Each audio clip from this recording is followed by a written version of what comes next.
판결은 병판이 맞게 되고 병판은 설매화가 걸려들었구나. 곧장 그녀를 찾아가지만 코앞에서 붙잡히고 만다. 나약하고 쓸모없는 사람을 위해 돈을 쓰지 말 것. 나 때문에 잡아들인 무고한 자를 놓아주시오. 7회 설매화의 농간에 옥에 갇힌 덕수, 구하려 다 내려놓은 은호와 준하. 설매화의 제보로 정식 사원 임명식 날 덕수를 잡으러 찾아온 포졸들. 서촌살인사건 김만돌. 살해 용의자로 홍덕수를 체포한다. 설매화가 일을 벌인 건 아마 천막동을 배신하고 병판편에 붙기 위함인 듯했다. 덕수 일로 이은호가 나서면 온양에 간 것이 거짓으로 밝혀질 테고 목줄을 옥죄할 수 있을 테니 미끼를 요란하게 흔들수록 큰 물고기가 잡히는 법이지요. 최상방은 이 난리통에도 잘 됐다며 비아냥거리고 또 하하방과 경계구도가 형성된다. 곧장 형장으로 끌려간 홍덕수. 판결은 병판이 맞게 되고 병판은 설매화가 말한 물고기가 무엇일지 구경꾼들을 눈여겨봤다. 하하방 3인방도 달려갔는데 증자로 은호가 찢은 홍패와 왕자들에게 하사되는 검이 내어 보여지자 은호는 뭔가 일이 꼬였다 짐작한다. 정식적인 절차도 없이 곧장 신문하는 것도 그렇고 역시 그 검은 은호의 것이었다. 그 와중에 부하로부터 천막동의 황동금시를 봤지만 뭔가 이상한 황동금시 반쪽. 어쩐지 쉽게 찾았다 했더니 함정이었다. 걸려들었구나. 천막동은 다른 황금동시 반쪽을 홍재훈이 가지고 있는 것을 이미 알고 있었고 그래서 세월이 지난 지금도 계속 찾고 있는 듯했다. 홍덕수를 구명해 주십시오. 홍덕수는 이제 용천루 사람 아닙니까? 그 와중에 준하는 덕수를 구할 수 있게 돈을 빌려달라고 하고 천막동은 돈으로 해결할 수 있을 것 같냐며 스스로 해결해보라 한다.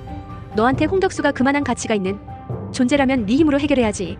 준하는 있는 것을 다 내어 팔아 은자 하나를 가지고 병판을 찾아가는데 병판은 금괴도 아니고 전재산이 은자란 것에 코웃음치며 뇌물죄로 잡히고 싶지 않으면 돌아가란다. 설매화는 홍덕수에게 주는 위로금이라며 집에 찾아가 돈과 홍재훈 용모파기를 전해주고 용천루에서 여자가 집에 찾아왔다는 소식에 덕수는 설매화라는 걸 눈치챈다. 그래서 옥에서 탈출을 감행한다. 준하를 이렇게까지 움직이게 만드는 그놈 말야. 필시 그놈에게 뭔가가 있어. 잘하면 잠들어 있던 준하의 날개가 되어줄지도 모르겠어. 그리고 천막동은 자신이 죽어도 이렇게 움직이지 않을 준하가 이런 모습을 보이는 건 처음이라며 덕수에게 관심을 보였다.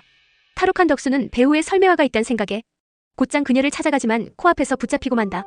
전 재산을 털어도 한계에 부딪히자 결국 준하는 천막동에게 자신을 내어놓았다. 저를 사십시오. 태상방주 어른. 홍덕수 그 아이 하나를 구하자고 이러는 게냐? 홍덕수는 제 친구입니다. 아버지. 친구라. 세상 없이 소중한 친구가 내게도 있었다. 그리고 천막동은 이번엔 도와주겠지만 자신의 밑에서 배우려면 명심하라 한다. 나약하고 쓸모없는 사람을 위해 돈을 쓰지 말 것. 협상을 위해선 상대가 원하는 걸 먼저 알아차릴 것. 덕수가 잠든 사이 은호는 영구 그리고 귀신과 악몽을 쫓아주는 복숭아 나무 가지를 옥사 근처에 놓고 가고 덕수는 서신 하나 놓여있지 않아도 은호가 놓고 간 것임을 눈치챘다. 그 후 은호는 자신의 위험을 무릅쓰고 병판 앞에 스스로 모습을 내어 보였다. 나 때문에 잡아들인 무고한 자를 놓아주시오. 병판이 노리는 사람은 나 아니오. 말 한마디에 병판이 원하는 대로 해줄 리 없고 은호는 그가 원하는 선양군의 세자 채뽕을 돕겠다며 사실상 세자 자리를 포기하겠다 한다. 뒤늦게 천막동이 손을 쓸어 병판을 찾지만 이미 상황 종료. 준하는 어쩐담. 덕수가 풀려났다는 소식에 설매화는 즉시 퇴교 처리하라 지시하지만 그걸 예상했는지 덕수는 제일 먼저 천막동을 찾아간다. 그리고 스스로의 가치를 증명할 테니 그때까지 퇴교를 보류한다는 답을 얻어냈다. 넌 용천루에 돌아오지 말았어야 했다. 왜 돌아오면 안 됩니까? 제가 여기까지 어떻게 왔는데요?